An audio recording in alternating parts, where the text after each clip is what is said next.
अस्सलाम वालेकुम। क्या हाल है स्टूडेंट्स, खैरियत से होंगे आप। आज हम जो टॉपिक डिस्कस करने वाले हैं वो है Rutherford's atomic model. Rutherford's atomic model को हम ये कह सकते हैं जैसे हम discharge tube, discovery of electron, ठीक है। तो रदरफोर्ड्स एटॉमिक मॉडल को हम ये कह सकते हैं कि this is the discovery of nucleus.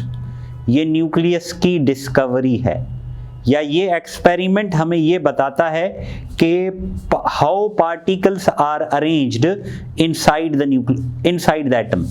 Atom में जो डिस्कवर हो चुके थे अब तक पार्टिकल्स, इलेक्ट्रॉन, प्रोटॉन, न्यूट्रॉन, तो वो कैसे अरेंज हैं, उनकी लोकेशन क्या है, उसका ये जो एक्सपेरिमेंट है, ये एक्सपेरिमेंट है रदरफोर्ड्स एटॉमिक मॉडल। इस एक्सपेरिमेंट में क्या होता है, इस एक्सपेरिमेंट में ये होता है कि अल्फा रेज लिए जाते हैं, और वो अल्फा रेज कहाँ से मिलते हैं। जाहिर सी बात है, अल्फा रेज एक रेडियो एक्टिव रेज है, तो किसी रेडियो एक्टिव मटीरियल से लिया जाएगा, और वो रेडियो एक्टिव मटीरियल हमारे पास होगा पोलोनियम। तो ये जो अल्फा रेज हैं ये निकलते हैं पोलोनियम से और जाके टकराते हैं किसके ऊपर, गोल्ड थिन फॉइल के ऊपर, ठीक है। Gold thin foil, a very thin sheet of gold. The sheet is so thin that it is made up of atoms. Atoms की बनी हुई ये शीट है, और इस शीट की जो अगर हम कहें कि कितनी इसकी साइज है, तो इसकी साइज है 4 × 10⁻⁵ centimetre. This is the size of the sheet, thickness of the sheet, ठीक है। तो उस पे अल्फा रेस को बम्बार्डमेंट करवाया गया और इसने डिफरेंट ऑब्जर्वेशंस देखी। क्या देखी, कुछ रेज बिल्कुल अनडिफ्लेक्टेड पास हो गए, कुछ थोड़ी सी डिफ्लेक्ट हुई, और बहुत ही मामूली टकरा के वापस आ गई। तो हम इस एक्सपेरिमेंट को डिटेल में पढ़ते हैं, ठीक है।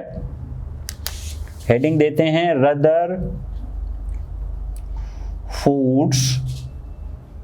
Atomic model. अल्लाहु अकबर। रदरफोर्ड्स एटॉमिक मॉडल, ठीक है।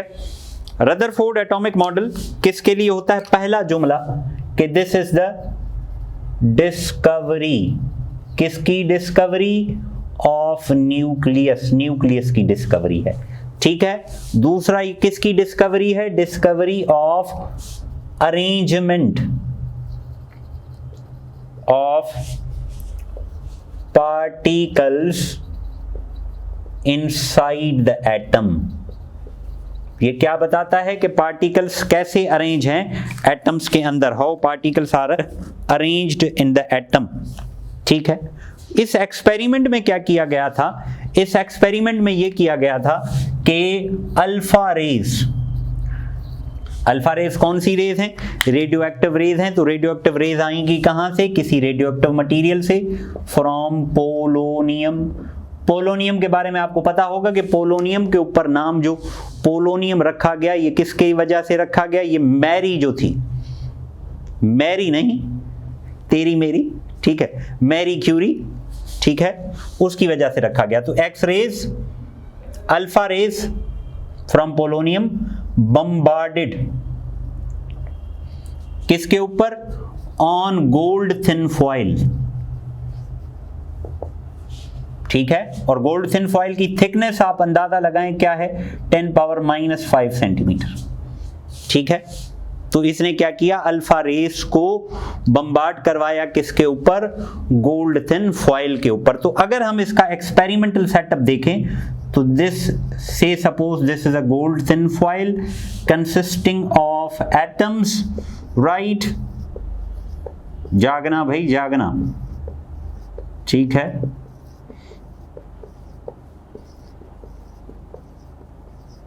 और यहां पर एक स्क्रीन लगाया गया, और उस स्क्रीन पे क्या था, this screen was coated with zinc sulphide,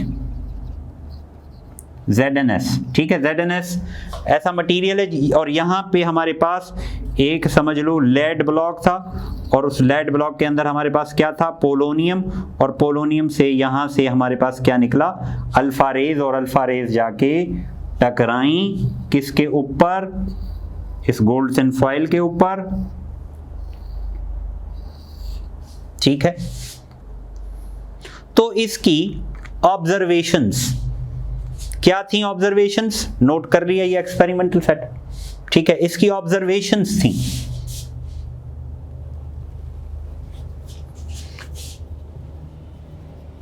observations कि इसने क्या देखा, वेशंस। पहली ऑब्जर्वेशन थी कि most of the rays passed undeflected, ज्यादातर रेज अनडिफ्लेक्टेड पास हो गई, ठीक है। फ्यू suffered minimum deflections, कुछ ने थोड़ी डिफ्लेक्शन देखी, और क्या है, वेरी फ्यू बाउंस्ड बैक, और वेरी फ्यू बाउंड बैक में याद रखो 1 आउट ऑफ 8000 ये एक फिगर दी गई है, ठीक है, बाउंस्ड बैक, ठीक है। अब देखें कि ये 3 ऑब्जर्वेशंस हैं भाई, ज्यादातर पास हो गई, थोड़ी सी टकरा के वापस आई, बहुत ही कम, 1 आउट ऑफ 8000 आप निकालेंगे तो बहुत ही कम परसेंटेज है। तो इसने क्या कंक्लूजन दिए?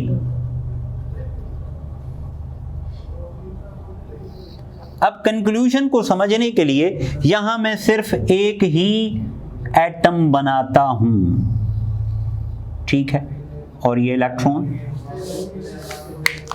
तो यहां से मैं 3 रेज गुजारता हूं, एक यूं, दूसरी यूं, तीसरी यहां से समझ लें यूं, ठीक है। पहला जो नतीजा है, पहले नतीजे का जस्टिफिकेशन देने लगा हूं मैं कि एटम से ज्यादातर रेज पास हो गई, एटम से ज्यादातर रेज पास हो गई। तो इसका मतलब क्या है? अगर मिसाल के तौर पे मैं यूं कोई गेंद फेंकूं और वो गेंद अगली जगह पहुंच जाए, तो इसका मतलब गेंद के रास्ते में, बॉल के रास्ते में कोई ऐसी चीज नहीं आई जिसने उसको रोका हो। तो सेम केस, अगर एटम से ज्यादातर पार्टिकल्स पास हो गए तो इसका मतलब क्या है कि most part of the atom is empty, atom का ज्यादातर हिस्सा खाली है, most part of the atom is empty, ठीक है। दूसरा कि ये टकरा के वापस आई। अब यहां एक मैं जुमला कहूंगा जो आपको हैरान भी करेगा, परेशान भी करेगा, ठीक है, लेकिन घबराना नहीं है, राइट। क्या वो जुमला था? ये जब टकरा के वापस आया तो he was surprised as well as shocked. और इसने एक जुमला कहा है जो किताबों में महफूज है कि the bouncing back of an alpha particle from gold thin foil is as like as bouncing back of a steel ball from tissue paper। समझ में आया? नहीं, अल्फा पार्टिकल का टकरा के वापस आना ऐसा ही है जैसे आप एक स्टील बॉल लें और उसको टकराएं किसके ऊपर? एक टिश्यू पेपर के ऊपर। क्या टकरा के वापस आएगा? नहीं, चीर के फाड़ के बाहर निकल जाएगा। तो यहां भी ऐसा होना था लेकिन ऐसा हुआ नहीं, ये ऐसे आ गया। तो इसकी क्या जस्टिफिकेशन थी? इसकी एक ही जस्टिफिकेशन थी कि अल्फा जाके उस चीज के ऊपर टकराया होगा जिसने उसको रिपेल किया होगा। अल्फा के ऊपर कौन सा चार्ज है? पॉजिटिव, ठीक है। और अल्फा जिसके साथ जाके टकराया होगा उसके ऊपर भी कौन सा चार्ज होगा? पॉजिटिव चार्ज होगा। तो central part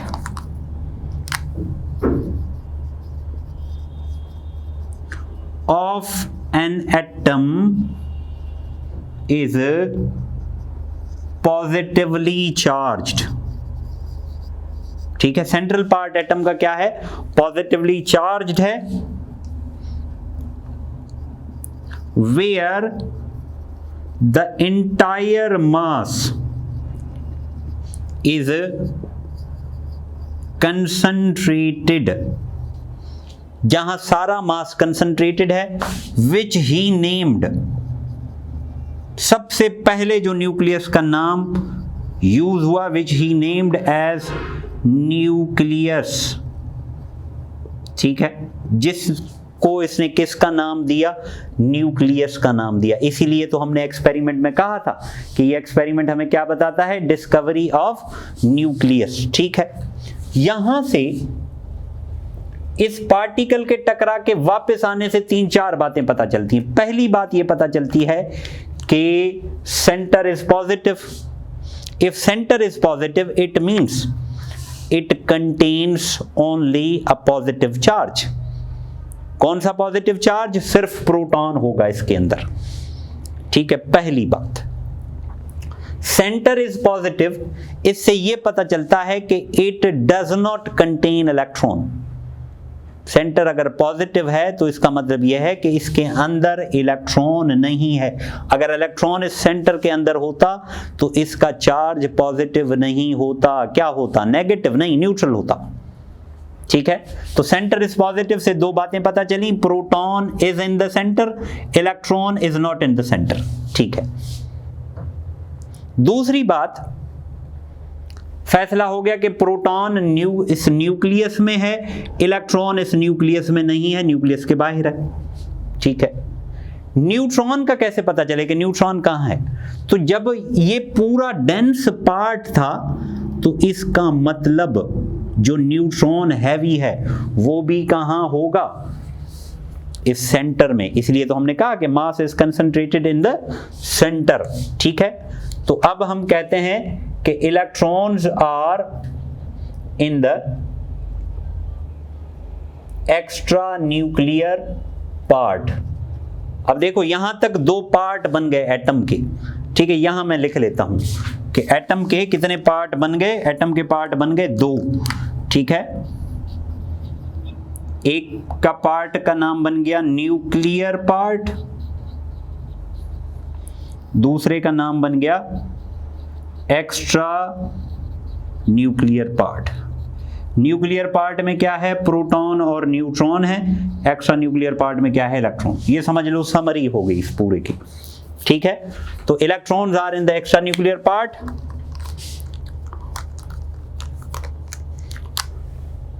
revolving around the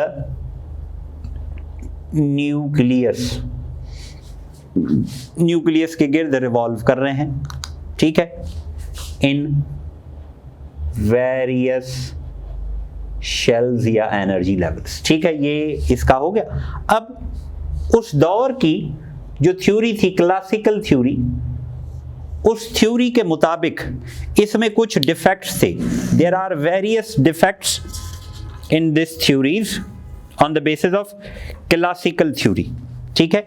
classical theory कहती है कि अगर कोई चार्ज पार्टिकल मोशन में है, हरकत में है, if charge particle is moving, ठीक है, एक्सेलरेटेड है वो, तो क्या करेगा कि it has to lose energy continuously, ठीक है। न्यूक्लियस और न्यूक्लियस के गिर्द electron if it is accelerating तो क्या होगा, ये एनर्जी कंटिन्यूअसली लूज करेगा।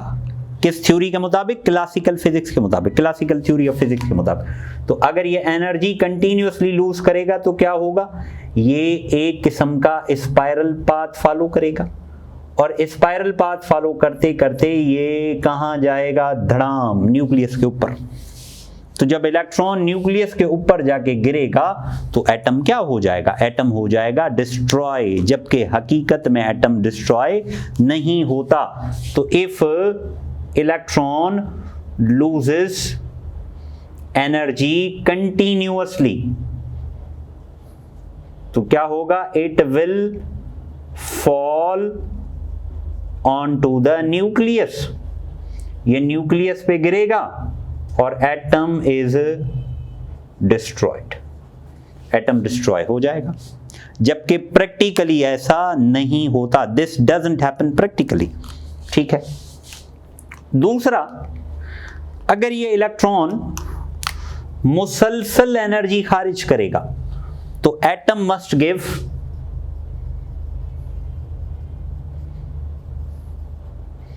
Continuous spectrum. एटम को कौन सा स्पेक्ट्रम देना चाहिए? Continuous spectrum. लेकिन प्रैक्टिकली या in real sense atom gives line spectrum. Atom कौन सा स्पेक्ट्रम देता है? Line spectrum. या दूसरे लफ्जों में हम ये भी कह सकते हैं कि ये जो है ये एटम की स्टेबिलिटी को एक्सप्लेन नहीं करता, does not explain the stability of an atom. ठीक है, समझ में आया होगा या कोई कंफ्यूजन है? तो हमने रदरफोर्ड्स एटॉमिक मॉडल पढ़ा। रदरफोर्ड्स एटॉमिक मॉडल क्या है? डिस्कवरी ऑफ न्यूक्लियस है या discovery of arrangement of particles in the atom है। इसमें क्या किया था? अल्फा रेस को बम्बार्डमेंट करवाया गया था, किसके ऊपर? गोल्ड थिन फॉइल के ऊपर। तो कुछ वेरियस ऑब्जर्वेशंस हमें मिली थी, ठीक है। उनमें से क्या था? कुछ पास हो गई, थोड़ी सी डिफ्लेक्ट हुई, बहुत कम टकरा के वापस आई। बहुत कम में कितना था? 1 आउट ऑफ 8000। तो यहाँ से नतीजा, एटम का ज्यादातर हिस्सा खाली, एटम का मास सेंटर में, सेंटर पे पॉजिटिव चार्ज, और जिसे न्यूक्लियस कहा गया। तो हम कहते हैं एटम में दो हिस्से, एक nuclear part, extra nuclear part. Nuclear part में प्रोटॉन और न्यूट्रॉन, एक्स्ट्रा न्यूक्लियर पार्ट में इलेक्ट्रॉन। इलेक्ट्रॉन घूमते रहते हैं। तो उस दौर में इसके ऊपर कुछ ऑब्जेक्शंस लगी अकॉर्डिंग टू क्लासिकल फिजिक्स। इस थ्योरी के मुताबिक अगर कोई चार्ज पार्टिकल एक्सेलरेट होगा तो वो एनर्जी मुसलसल लूज करेगा, और इलेक्ट्रॉन मुसलसल लूज करके कहाँ जाके कोलाइड करेगा? एटम के न्यूक्लियस पर, और एटम क्या हो जाएगा? डिस्ट्रॉय। हकीकत में ऐसा नहीं होता। दूसरा क्या है कि अगर एनर्जी मुसलसल होगी तो एटम को स्पेक्ट्रम भी मुसलसल कंटिन्यूअस देना चाहिए, जबकि हकीकत में लाइन होता है। दूसरा कि it does not explain the stability of an atom. ठीक है, आई होप आपको समझ में आया होगा। फिर हम इसके कुछ एमसीक्यूज करते हैं। तो अब हम टॉपिक से रिलेटेड एमसीक्यूज कर लेते हैं, ठीक है। अब देखिए, ये एमसीक्यूज जो मैं लिखता हूँ ये वो नहीं होंगे जो मैंने आपको प्रैक्टिस शीट में दिए हुए। वहां भी देखें एक टॉपिक के राउंड अबाउट 40-50 एमसीक्यूज मैंने आपको प्रैक्टिस के लिए दिए हुए हैं, तो ये उनसे अलग होंगे। Number 1, in Rutherford's atomic model experiment the alpha particles were produced from। Alpha particles कहां से प्रोड्यूस हुए थे? ठीक है, तो आपको याद होगा अल्फा पार्टिकल प्रोड्यूस हुए थे किससे? पोलोनियम से। ठीक है, the thickness of the gold thin foil was, gold thin foil की थिकनेस कितनी थी? 4 × 10⁻⁵ सेंटीमीटर। तो if you remember this will be the correct option. Next, Rutherford's atomic model is similar to A. discharge tube experiment, B. radioactivity, C. planetary model of solar system। ये वैसे ही उसने दिया था कि जैसे जो सोलर सिस्टम में गिर्द जो अर्थ, मून वगैरह सन के गिर्द घूमते रहते हैं, वैसे ही न्यूक्लियस के गिर्द इलेक्ट्रॉन्स घूमते रहते हैं। So that is. अगला देखें, Rutherford's atomic model is failed because, ये मैंने पंजाब टेक्स्ट से उठाया एज इट इज, ठीक है, और ये आया भी हुआ है पास्ट पेपर्स में। Rutherford's atomic model is failed because the atom did not have a nucleus and electrons। क्या ये रीजन था? It did not account for the stability of atom। क्या ये रीजन था? There is actually no space between nucleus and electrons। ये था, या it did not account for the attraction between protons and neutrons। तो आपको याद होगा कि उसकी फेल्यूर का रीजन क्या था कि it did not explain the stability of the atom। मैंने तीसरा पॉइंट जो लिखा था। नेक्स्ट देखें, according to dash theory any charge particle if accelerated must emit energy. ये कौन सी थ्योरी थी? This was the classical theory. ये क्लासिकल थ्योरी थी, राइट। अगला देखें, the greater part of the atomic volume comprises of empty space in which electrons spin remains at rest, none of these, या revolve and spin। तो revolve and spin, ठीक है, electron revolve भी करते हैं, स्पिन भी करते हैं। नेक्स्ट सवाल देखें, Rutherford's assumptions was verified by। ये एक मेमोरी बेस्ड क्वेश्चन है, सिंपल सा, कि Rutherford की assumption को किसने वेरीफाई किया था और बाद में पता चला कि वो assumption सही थी, तो that was जेम्स चैडविक। इसने इसको वेरीफाई किया था। Next, It was found that the positive charge Ze on the nucleus Z was found to be, अब जो पॉजिटिव चार्ज था वो क्या था, nearly half of the atomic mass. Majority cases में ऐसा ही था, nearly half of the atomic mass. ठीक है, हो गया नोट, आगे चलें। Rutherford in his atomic model could not explain the behavior of which of the following, किसका बिहेवियर रदरफोर्ड अपने मॉडल में एक्सप्लेन नहीं कर सका। तो आपको याद होगा कि इशू आ रहा था इलेक्ट्रॉन के मोशन की वजह से, तो मींस ये इलेक्ट्रॉन के मोशन को एक्सप्लेन नहीं कर सका। The particles which were deflected backwards in Rutherford's, ये मैंने एक जगह कम करने के लिए एक एब्रीविएशन बनाया, रदरफोर्ड एटॉमिक मॉडल। ठीक है, वर हिट अपॉन बाय, जो पार्टिकल्स टकरा के वापस आए वो किससे टकराए थे, न्यूक्लियस से। ठीक है, नेक्स्ट देखो, according to Rutherford's atomic model the atom as a whole, अब एटम एज अ होल क्या है, atom as a whole is neutral, atom as a whole neutral है। ठीक है, next, according to the structure of atom the electron should fall. ठीक है, structure के atom के हिसाब से इलेक्ट्रॉन को कहां गिरना चाहिए, गिरेगा नहीं गिरेगा वो और बात है, तो it should fall on to the nucleus. ठीक है, हो गया नोट। नेक्स्ट देखें, what prevents an atom from being collapsed, atom को कोलैप्स होने से क्या चीज रोक सकती है। अब देखो, एटम में न्यूक्लियस भी है, इलेक्ट्रॉन्स भी हैं, इलेक्ट्रॉन न्यूक्लियस के गिर्द घूमते रहते हैं। याद रखें, अगर ये इलेक्ट्रॉन्स घूमना बंद कर दें तो इलेक्ट्रॉन न्यूक्लियस की अट्रैक्शन की वजह से क्या होगा, डायरेक्ट जाके न्यूक्लियस पे गिरेंगे। ठीक है, तो ये जो मूवमेंट ऑफ इलेक्ट्रॉन है that restricts from this collapse. ठीक है, नेक्स्ट सवाल देखें, which of the following statement is incorrect about the structure of an atom. Statements हैं, इनमें से कौन सी इनकरेक्ट है। Number 1, the whole mass of an atom is concentrated in the nucleus. Number 2, the atom is an indivisible particle. Number 3, atom as a whole is neutral. Number 4, all atoms are stable in their basic state. अब ये A है 1 और 3, ये note करें, this is your homework। ठीक है, और ये मुझे बताया करो, आप में से कुछ बच्चे बताते हैं, कुछ नहीं बताते, तो try to answer all the questions which I assign you as a homework। ठीक है, तो नोट करने इसको। आई होप आपको आज का ये लेक्चर समझ में आया होगा। थैंक्स फॉर वॉचिंग, अल्लाह हाफिज़।